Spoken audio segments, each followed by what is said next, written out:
os irmãos têm desenvolvido estudos relativamente aos recursos materiais, ao dinheiro, ao seu emprego, ao investimento.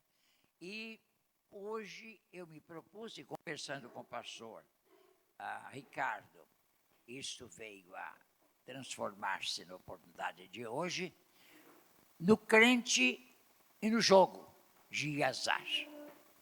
Porque eu sei que há crentes que estão jogando hoje. Engraçado, fazendo a sua fézinha. Quando a nossa fé é em Deus, tua fé Jesus contemplará. Nós não confiamos no azar, nós confiamos em Deus. Então, qual é a nossa postura, a nossa posição, o nosso compromisso em relação, diante dos jogos que estão transformando o Brasil num cassino aberto e presente em todos os lares, através do telefone celular? Qual deve ser a nossa atitude? Uma vez um jovem me disse: olha, pastor, eu acho que jogar na loteria não é pecado. Eu digo: é? Eu vou lhe fazer uma pergunta então. Se você jogar na loteria e o seu bilhete for premiado, você quer que quantos mais ganhem? Lógico que só eu, pastor. Isso é egoísmo. Você devia dizer: eu quero 50. O prêmio é de 5 milhões. Então, haverá uma proporção significativa para outros. É um meio de distribuir a riqueza. Mas não, todo jogador quer ganhar sozinho. É ambição, é o amor ao dinheiro. Mas vamos então ao nosso tema. Propus o tema em 3 proposições. Quem é você? Quem sou eu?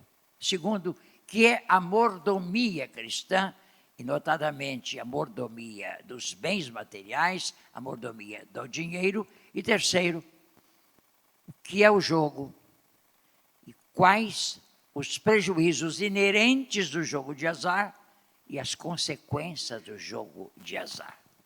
É assim que vai o meu raciocínio por este tema. Mas antes, entre parênteses, eu quero registrar, pastor, meu agradecimento ao conjunto que esteve no aniversário da dona Zilá, no dia 27 de maio. Foi muito apreciada a participação dos irmãos. E a dona Zilazinha está internada. Está com problema de saúde.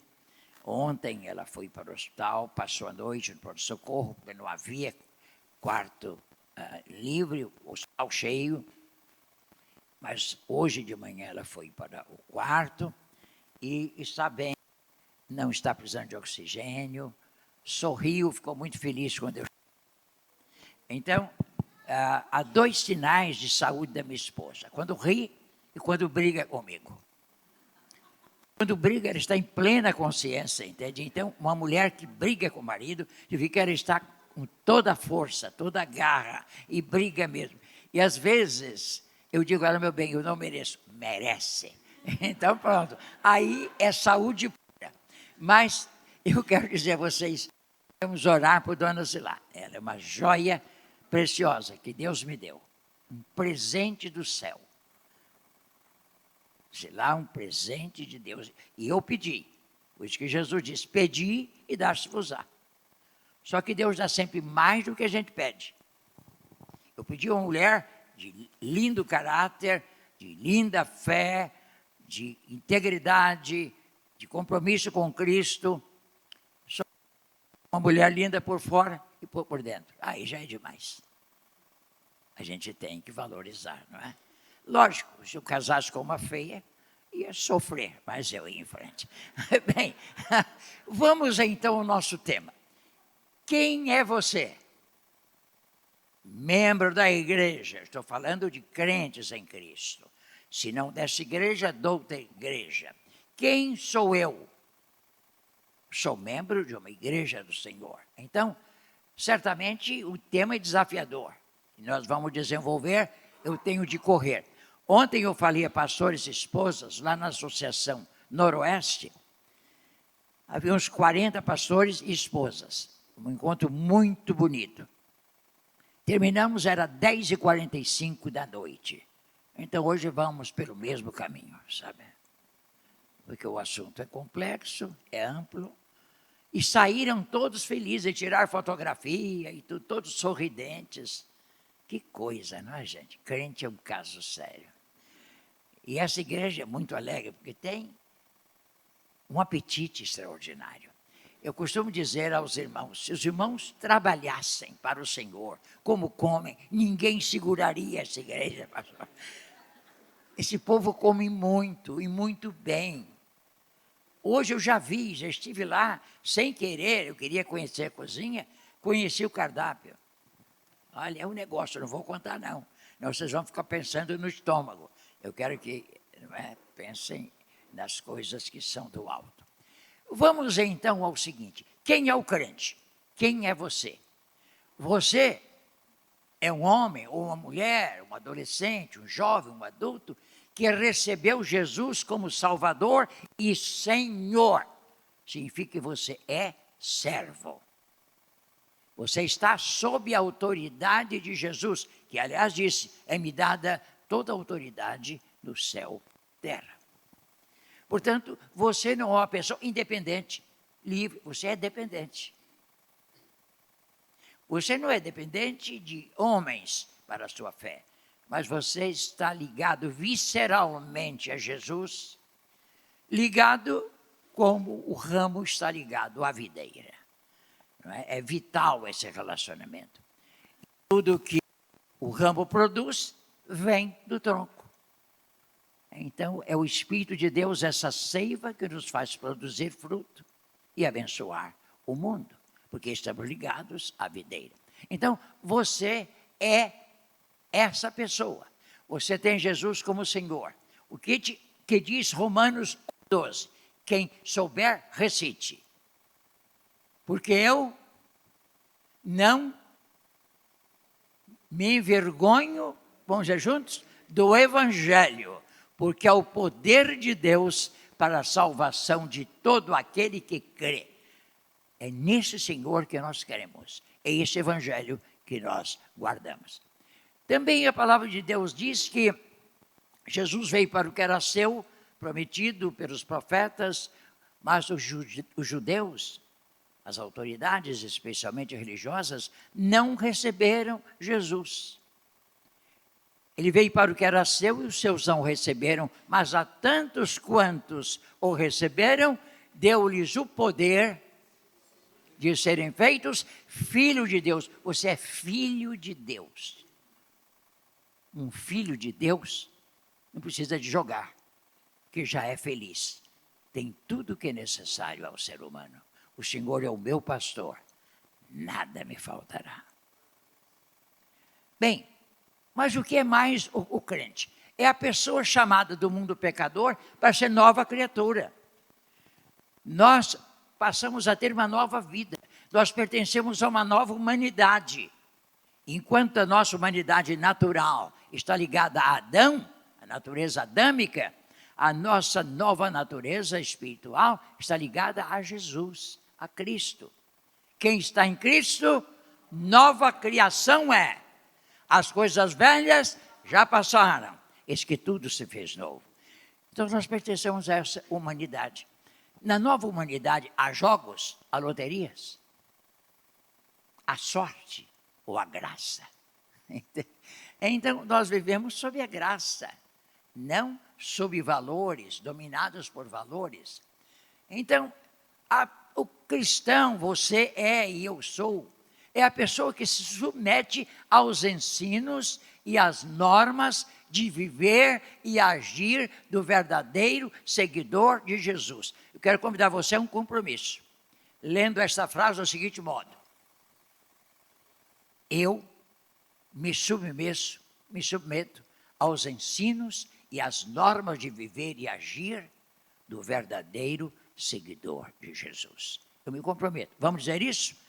Eu me comprometo a submeter-me aos ensinos e às normas de viver e agir do verdadeiro seguidor de Jesus. Está lá em João 15, 13 e 14. alguém poderia levantar-se rapidamente, algum embaixador, alguma mensageira do rei, essa gente que aprende a manejar a Bíblia rapidamente, porque nós antigos não temos essa habilidade. Quem achou Romanos? Hein? Quem achou?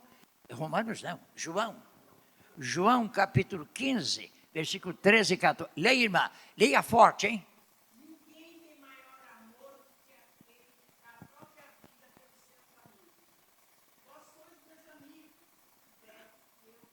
Que eu vos mando. Então, nossa questão como cristão, como crentes, é: quem é o maior amigo? É Jesus. Eu quero fazer o que Jesus manda. Como havia antigamente a brincadeira, boca de forno, lembra?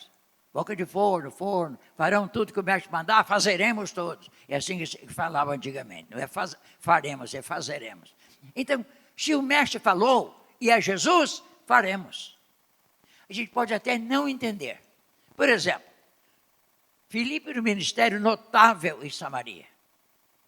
A igreja crescendo, conversões todo dia. Aí Deus fala com ele, vai para o caminho deserto. Não é isso? Entre Jerusalém e... Hein? E ele foi. Ele não entendeu nada. Senhor, não estou entendendo nada. Mas eu estou submetido a ti. Eu quero fazer a tua vontade. Tu mandas ir, eu vou. E ficou lá na estrada. Quando veio uma carruagem. Ele ouve uma voz. Alguém lendo a profecia de Isaías. Coisa linda. E era um homem importante. Pelo tamanho da carruagem e pelo tipo da carruagem, se sabe quem vem dentro. Era o ministro das finanças da rainha da Etiópia. Aproxima-se deste carro. Ele se aproximou. E então o carro parou e ele perguntou, entendes tu o que lês? Como eu entenderei se alguém me não ensinar? Naturalmente ele deve ter dito, estou pronto a ajudá-lo. Então entre aqui, sente-se ao meu lado. E Filipe ensinou toda a palavra, começando com a ovelha muda levada perante os seus tosqueadores, não abriu a sua boca, explicando que era Jesus, e a partir dali pregou o evangelho da salvação, e aquele homem creu, e ele mesmo pediu o batismo, que ele aprendeu também sobre o batismo. Eis aqui água corrente, que impede que eu seja batizado. É lícito, se crer de todo o coração. Eu creio. E ambos desceram a água. E Filipe o batizou. Coisa linda. E eu gosto daquele texto. E feliz, e alegre, e jubiloso, continuou o seu caminho. Então, meus irmãos, o cristão é aquele que está pronto a obedecer à vontade, aos ensinos, aos princípios, às normas de viver que Cristo estabelece. E a semelhança dos irmãos da comunidade de fé em Antioquia, um discípulo de Jesus é cristão. Interessante isso. Estavam interessados. Chegou a notícia de Jerusalém que havia uma comunidade lá em Antioquia, que era da Síria naquela ocasião, mas veio a ser mais tarde, na nova geopolítica da Turquia. Então, aquela que era da Síria, Antioquia da Síria, é da Turquia.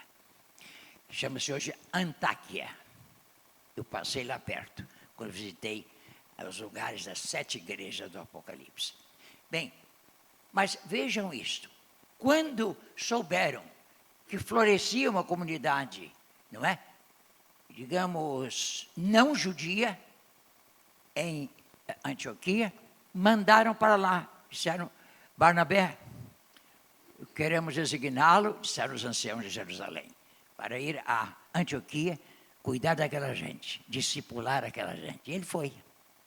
Ele viu que o repertório dele talvez não fosse tão bom, tão completo, como seria de uma pessoa que ele conhecia. Paulo. Ele foi a Tarso, buscou Paulo. E os dois passaram 1 ano ensinando o que Jesus queria na vida daquela gente. E aquela gente cresceu de tal maneira, a igreja se tornou tão exuberante, aqueles crentes foram chamados de cristãos. Sabe o que significa cristão, a palavra cristão? Cristinho. Pequeno Cristo. Ora, um pequeno Cristo não joga, não faz jogo de azar. Pode até jogar sobre as roupas dele, jogar sortes, como jogaram sorte sobre a roupa, as vestes de Jesus. Mas o cristão é este, é chamado cristão, um pequeno Cristo, alguém parecido com Jesus. Isto é um cristão, mas vamos lá adiante. O cristão, bom, pode prosseguir, é uma pessoa que procura primeiro o reino de Deus. Jesus disse isso. Os discípulos estavam preocupados com comida, com bebida, com roupa, em dinheiro, com dinheiro. Eu, sabe, todo dia eu dou graças a Deus, porque nunca nos faltou pão de cada dia. E desde o começo do primeiro dia do nosso casamento, há 69 anos e 8 meses. Nunca nos faltou pão de cada dia. Ora, eu posso reclamar, gente? A existência humana, disse John Stott, é o intervalo entre dois momentos de nudez. Você é nu quando nasce e é nu quando morre. Tudo mais lhe é acrescentado nesta vida. Deus permite que se acrescente. A uns Deus permite recursos maiores, mas Ele quer que se exerça a mordomia. Você use bem a sua riqueza para abençoar outros. Agora, se eu quiser ser rico por grandeza, eu quero ser como os grandes milionários do mundo, eu não dou os parabéns a você. Você será extremamente feliz. Nunca vi um rico feliz. Já vi muito pobre feliz. Não pobretão que não tem o que comer, lógico. Mas eu gosto daquela oração ensinada lá na Bíblia. Senhor, eu não te peço nem riqueza, nem pobreza.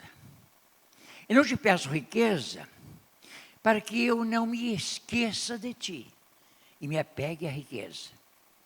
Mas não peço a pobreza também, porque posso ser levado a furtar e a roubar para viver.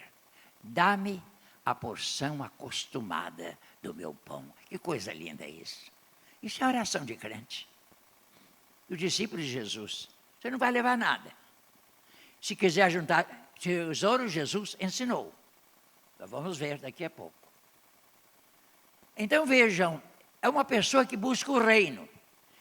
Mas buscai, interessante que é uma conjunção adversativa.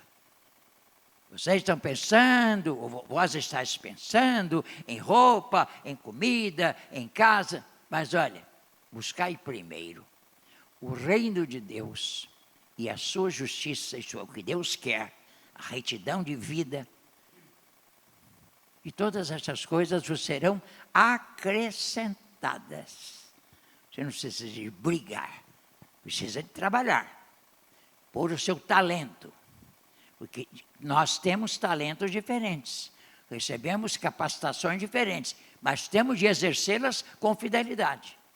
Você não pode enterrar, como aquele mordomo que enterrou o talento recebido.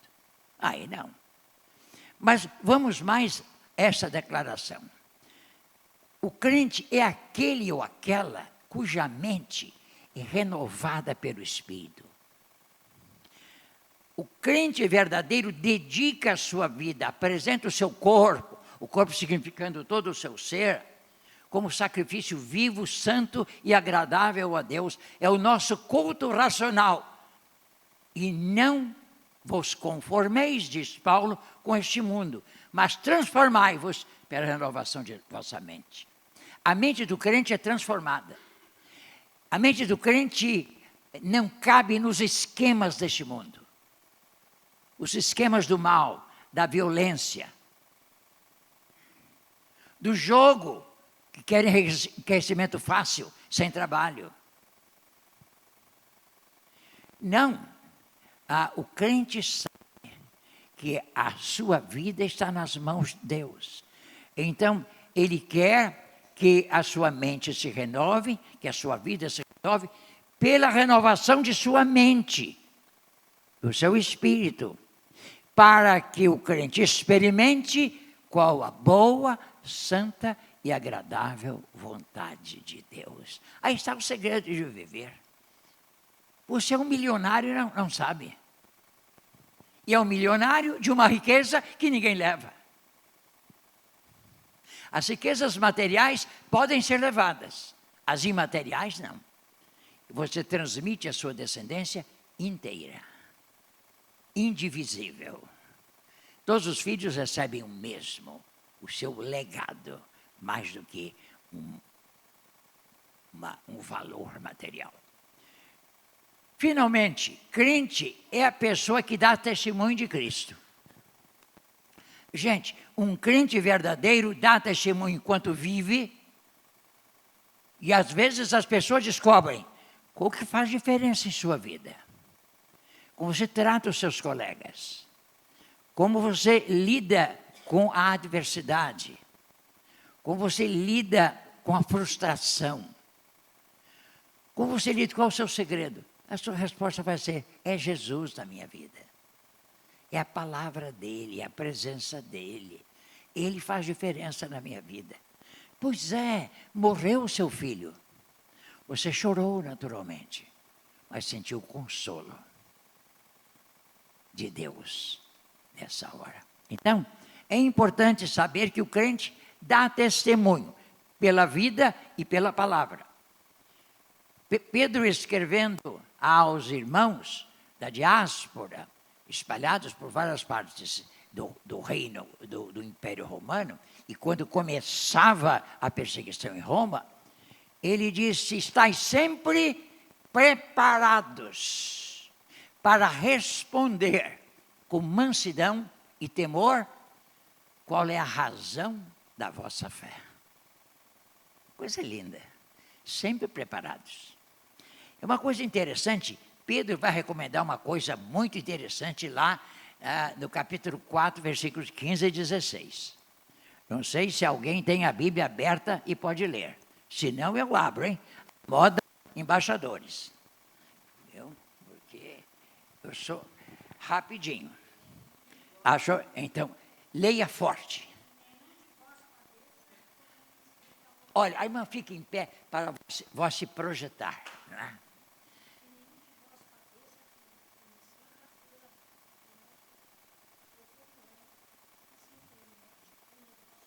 Você não deve meter na vida dos outros.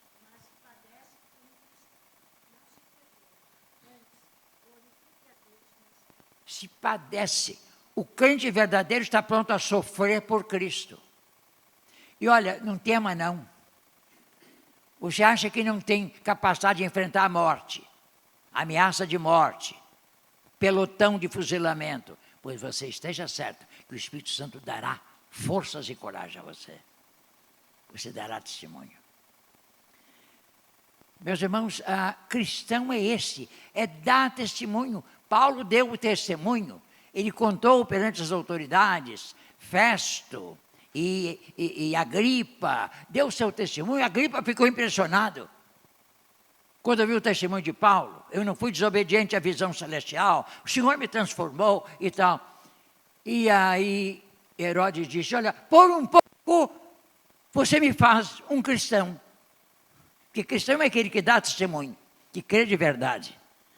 Aí Paulo responde: oxalá se convertessem todos, tornassem cristãos como eu, menos essas cadeias de vista algemado. Ah, meus irmãos, que fortuna nós temos. Nós damos testemunho do Senhor. Eu há poucos dias fiquei preocupado. Eu tinha para pagar uma conta num sábado. Os bancos fechados. A conta vencia nesse dia. Eu fui a uma casa lotérica.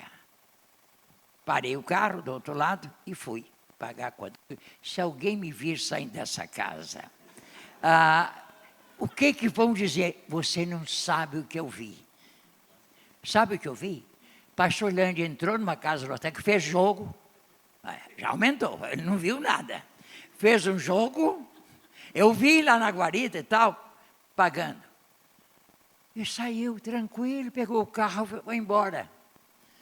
Eu fiquei pensando, gente, pode haver esse juízo.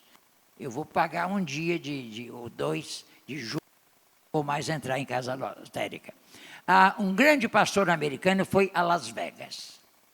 E entrou, então, num cassino. Um negócio, falou, nunca entrei lá, nunca fui. Ele viu uma máquina, em que você pondo níquel, sairiam resultados fabulosos. Ele pegou um dime, que são 10 centavos americanos, e pôs na máquina. Então começou aquele barulho, a máquina trabalhando. Passa um rapaz e diz, reverendo, o senhor aqui. Que prazer encontrá-lo. Ele disse, por causa de um dime, eu dei um mau testemunho. O crente é e não deve parecer não ser. Ele deve ser e parecer. Ser justo, ser íntegro. Vamos agora a outra proposição. Eu gosto muito do número 7, viu? É o nome da plenitude. Então vejam, cristão é isso, você é isso tudo. Você é um felizardo, você é um milionário da fé. Você não precisa de contar casas que comprou, carros que comprou, um novo negócio que fez, como seus vizinhos aqui no Brás. Não precisam, não. Não é essa teologia que encontramos no Novo Testamento. Isso é uma distorção da verdadeira teologia. Eu não ouvi um testemunho ainda de alguém, o meu filho era viciado e se transformou. E eu, não ouvi ainda não. Talvez eles mudem, que alguém lá deve se queixar. Bem, irmãos, o que é mordomia? A palavra mordomia é um tanto equívoca. A gente fala dos governantes e dos políticos que têm suas mordomias, que eles recebem verbas, das quais deviam prestar contas, mas não prestam. Essa é a mordomia. Pois exatamente ao contrário da mordomia. Mordomia é você prestar contas daqueles valores que você administra, que estiveram em suas mãos. É a doutrina, a mordomia, segundo a qual tudo pertence a Deus. Você não é dono de nada. Do Senhor é a terra e a sua plenitude. O mundo e aqueles que nele habitam. Portanto, eu sou de Deus. Minha inteligência é de Deus. Os valores que me vierem às mãos são de Deus. Eu tenho de administrar bem. Administrar bem a minha vida, minha inteligência, meu corpo, porque nós vamos prestar conta de tudo que fizermos por meio do corpo, quer bem, quer mal. A Bíblia diz, Paulo nos lembra isso. Então, é a doutrina segundo a qual Deus é dono de tudo e somos mordomos ou administradores do que Ele nos confiou. Ele nos confiou a vida, a mente, os talentos, os recursos materiais e a influência. Quantos bens Deus confiou a gente? Os seus colegas de trabalho veem em você um crente, um cristão? Os seus colegas de trabalho acham linda a sua vida?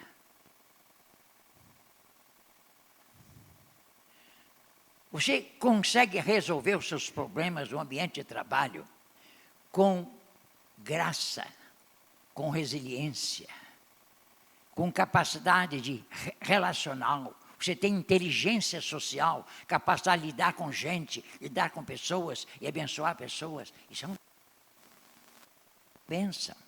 Então, você é administrador. Se Deus lhe deu pouco ou muito, você é responsável diante de Deus pela maneira como usa seu dinheiro. Seja um salário mínimo, seja 100 mil, sejam 6 milhões, como o Lancelotti, agora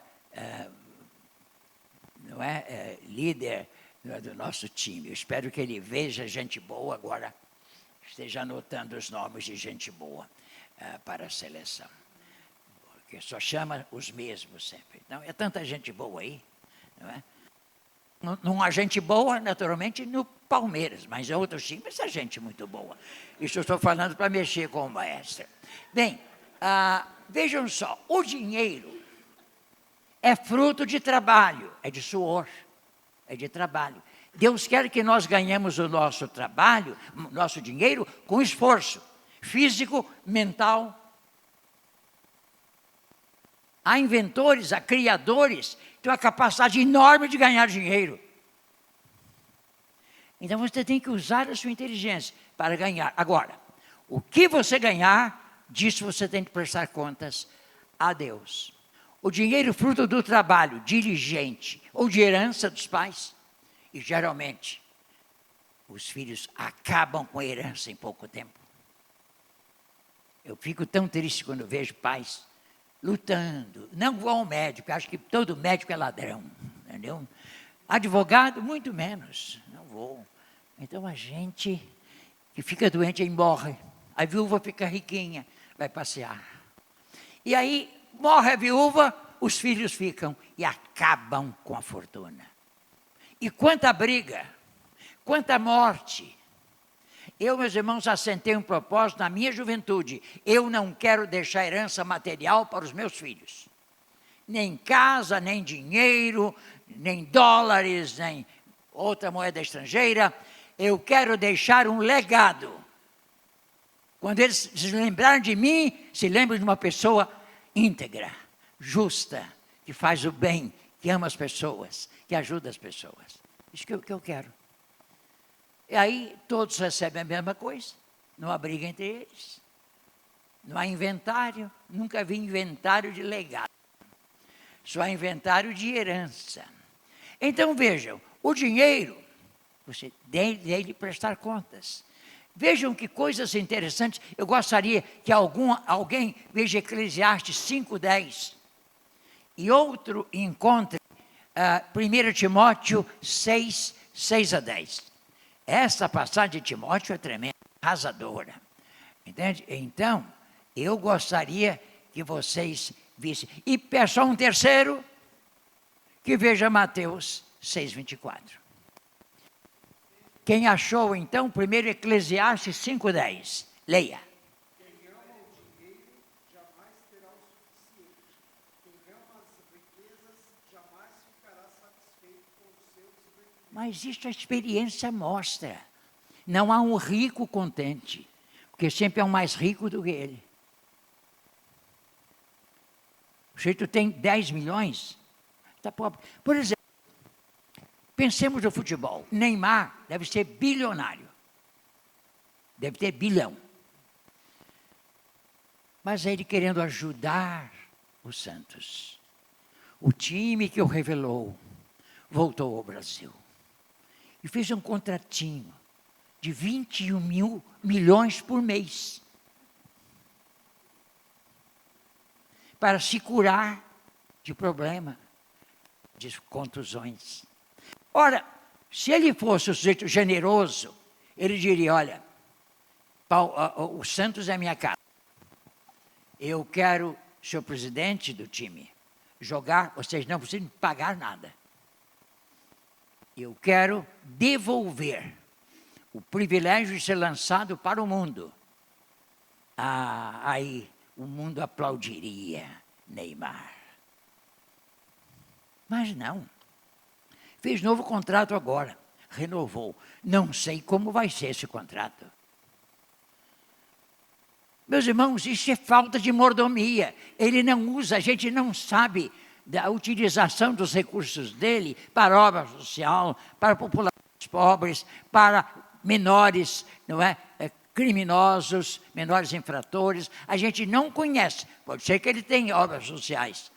Outros jogadores, com muito menos, têm. Eu não sou contra aquele Neymar que jogava bola. Hoje ele é um ex-jogador.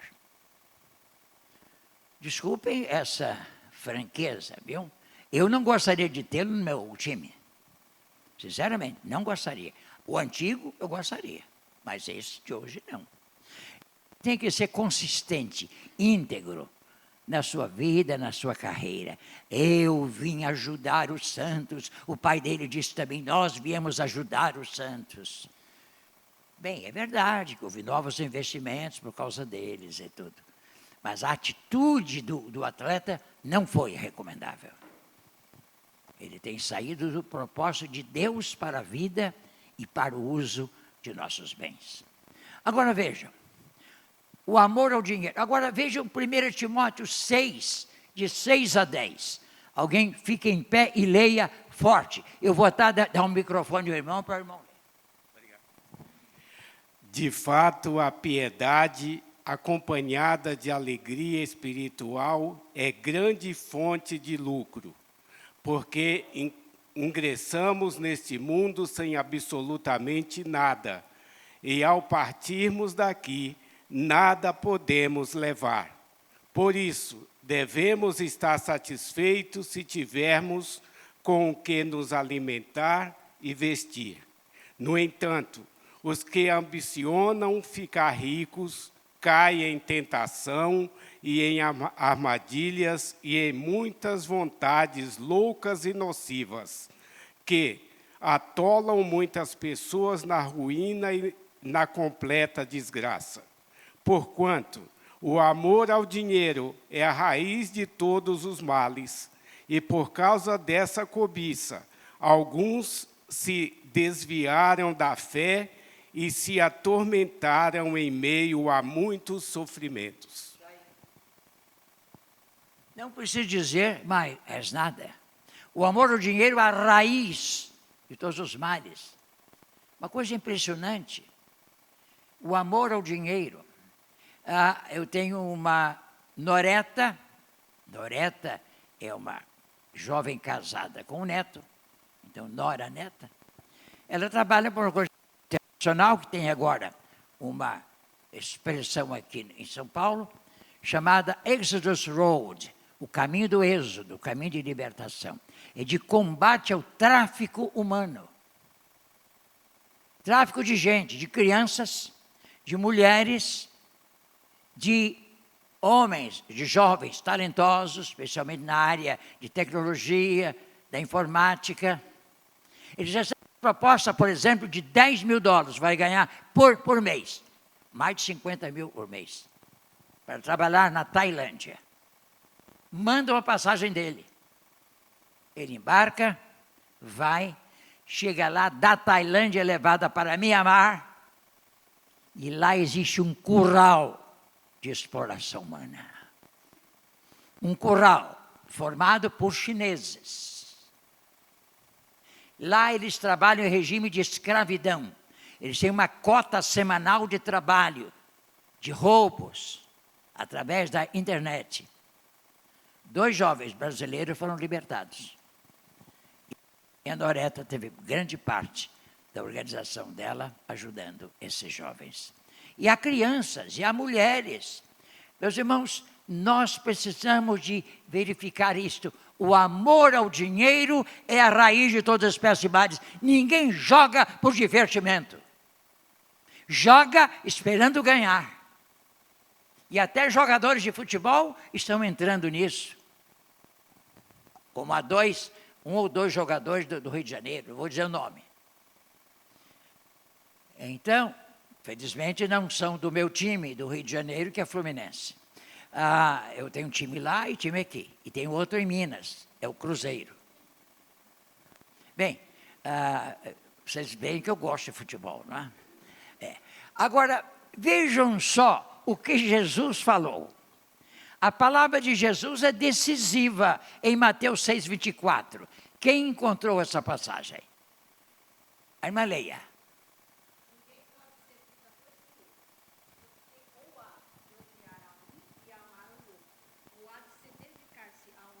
Desprezar-se o outro.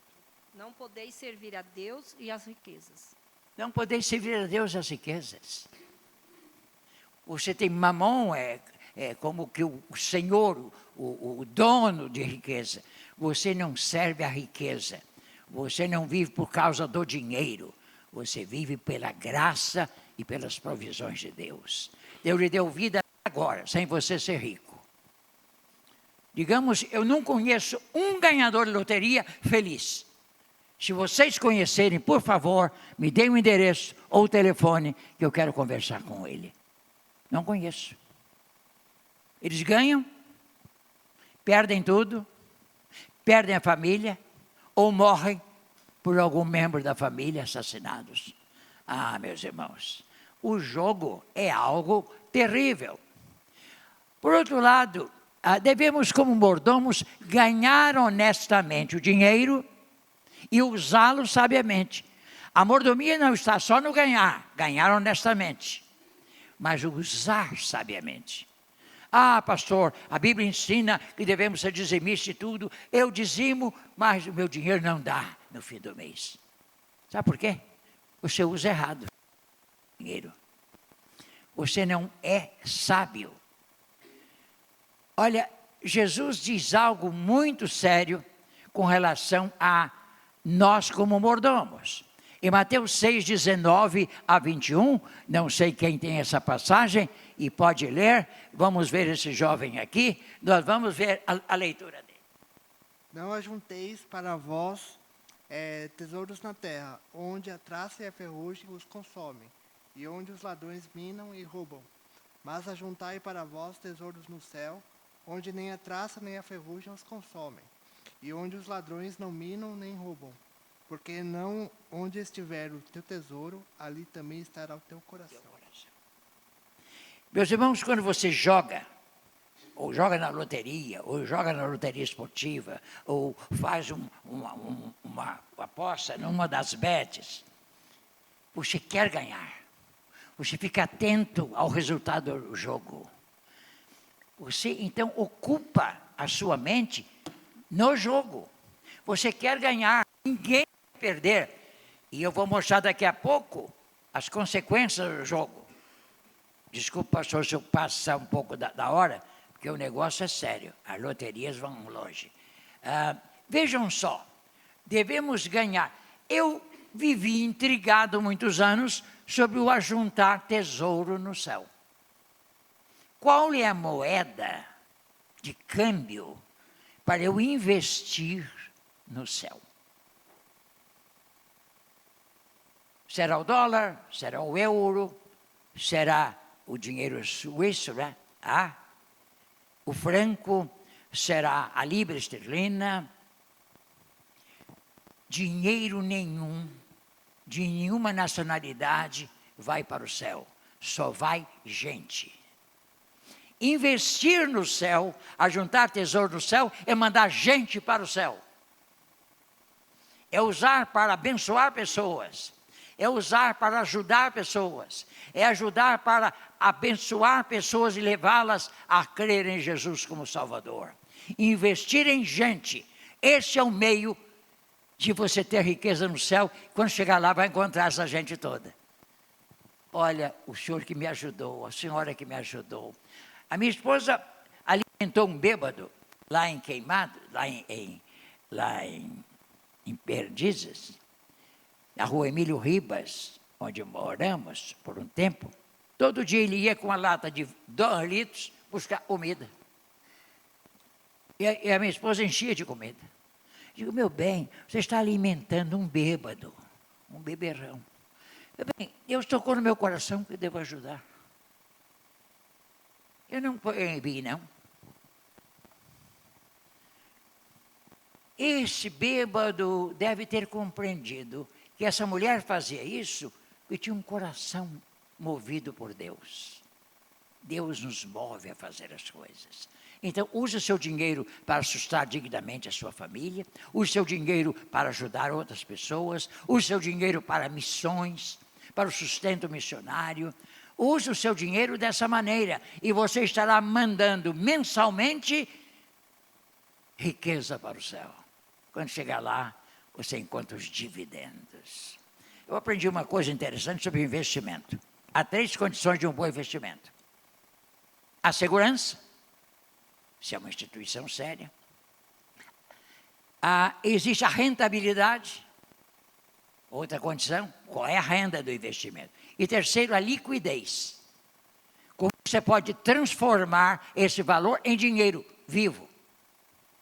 Pois mandando para o céu, você tem essas 3 condições satisfeitas. As 3 condições. Você tem resultados em sua vida, você tem liquidez na hora que precisar, Deus ajuda, você tem segurança. Ajuntai tesouro do céu, nada de jogo. Bem, porque jogo é uma ação de preguiça mental e moral. Vamos agora adiante. O dízimo, gente, é esse sinal e evidência tangível que você pode tocar de nossa mordomia. Deus é o dono de todas as coisas. Será que Jesus falou de dízimo? Sim ou não? Sim ou não? Sim, onde?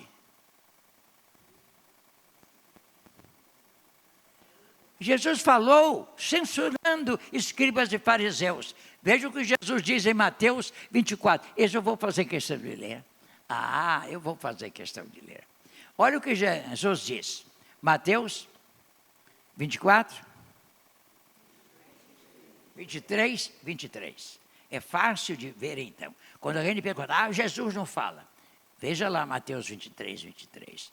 Olha o que Jesus disse.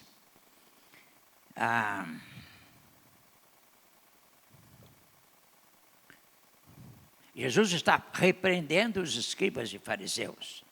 Aí ele diz o seguinte: ai de vós, escribas e fariseus, hipócritas, porque vocês dão o dízimo da hortelã, do endro, do cominho, e desprezam os preceitos mais importantes da lei, a justiça, a misericórdia e a fé. Mas vocês deviam fazer estas coisas, justiça, misericórdia e fé, e não omitir aquelas. O dízimo da hortelã, do endro e do cominho. Jesus reafirma a doutrina do dízimo. Então, quando você entrega o dízimo, é um sinal de que você reconhece a soberania de Deus. Deus é dono de tudo. E então, daquele salário que eu recebi, daquele valor que me foi dado para o sustento, eu vou tirar o meu dízimo, 10%, e entregar ao Senhor. Eu reconheço que Deus é dono e Ele vai me abençoar. Promete abençoar. Então, Ele vai abrir as janelas do céu e derramar uma benção tal que dela aconteça maior abastança. Vamos agora ao ponto seguinte, o capítulo 3. Qual o mal dos jogos de azar e das betes? Eu só vou ler, pastor. Não vou comentar. Vou ler as coisas, vou até sentar aqui. Para não ver cara feia das pessoas. Estou zangada, porque eu estou falando demais. Esse pastor veio para desorganizar tudo. Olha, o jogo de azar, loterias, bingos, bets, baseia-se na pura sorte, sem aptidão e envolvimento pessoal. Vejamos. Adiante. Há um mal intrínseco que está no próprio jogo. O mal intrínseco dos jogos de azar, à luz da palavra de Deus, não podem ser justificados pelo lançamento de sortes do registro bíblico. Esses nunca envolveram dispêndio de valores ou promessas de bens materiais. Exceção foram as sortes lançadas pelos soldados romanos ao pé da cruz. Ali foi jogo mesmo, um sorteio. A prática do jogo nega a realidade da soberania de Deus. Não, não és dono de tudo. Eu sou dono dessa parte. Eu ganhei, eu vou usar. A sua fezinha é na sorte. Ou sua fé é na bondade de Deus. O jogo de azar revela azar ali. É o computador que errou. Revela uma falsa mordomia. Diz Benjamin MacArthur, no seu livro Whose Money Is It Anyway? De quem é o dinheiro, afinal de contas? A pior mordomia possível, o uso menos aceitável dos recursos de Deus, é alguém lançar tais recursos sobre o altar de um falso Deus, chamado acaso ou sorte. Mateus 6, 19 e 20.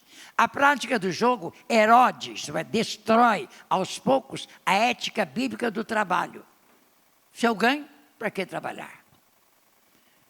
Como diz a música antiga, não é? Se eu tenho rapadura, o que mais? Se eu compro na feira feijão rapadura, por que trabalhar? Por que trabalhar?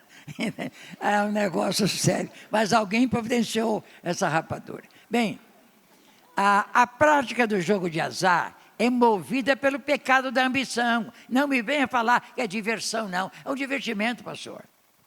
Da ambição, da cobiça, que constitui violação do 10º mandamento. Êxodo 20, 17.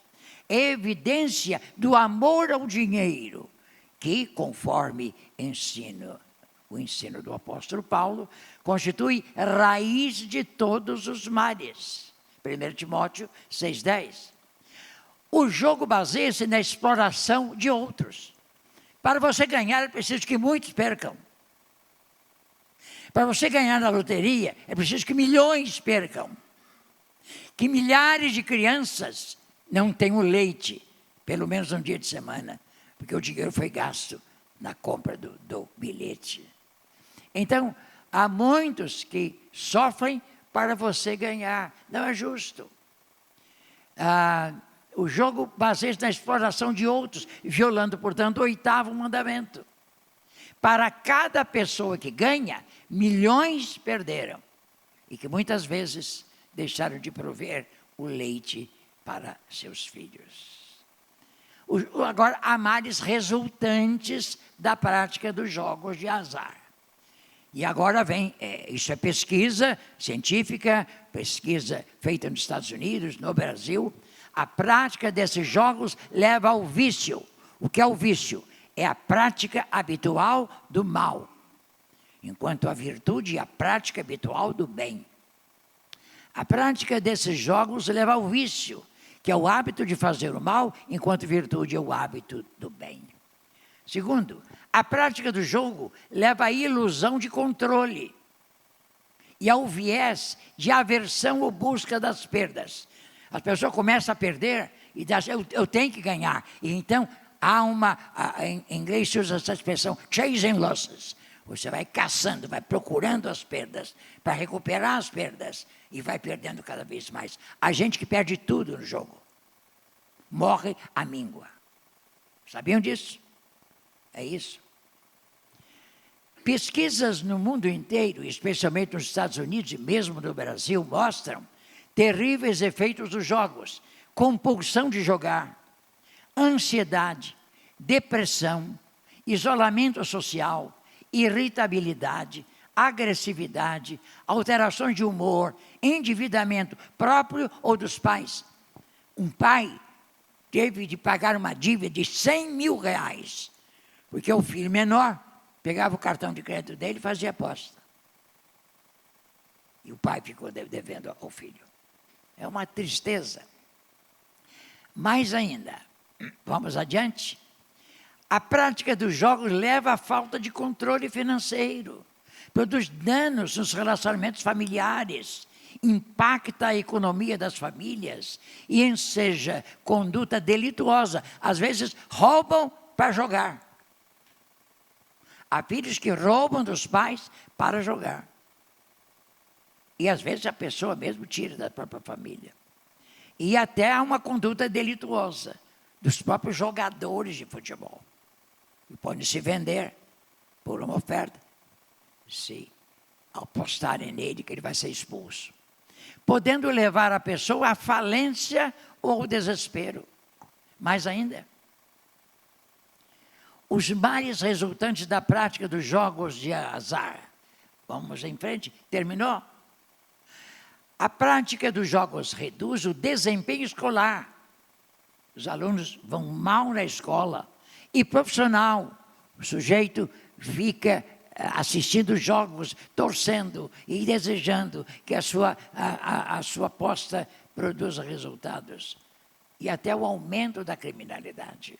O acesso facilitado e a massiva publicidade e marketing como vemos, quantas bets? Há mais de 160 bets autorizadas no Brasil, fora as não autorizadas.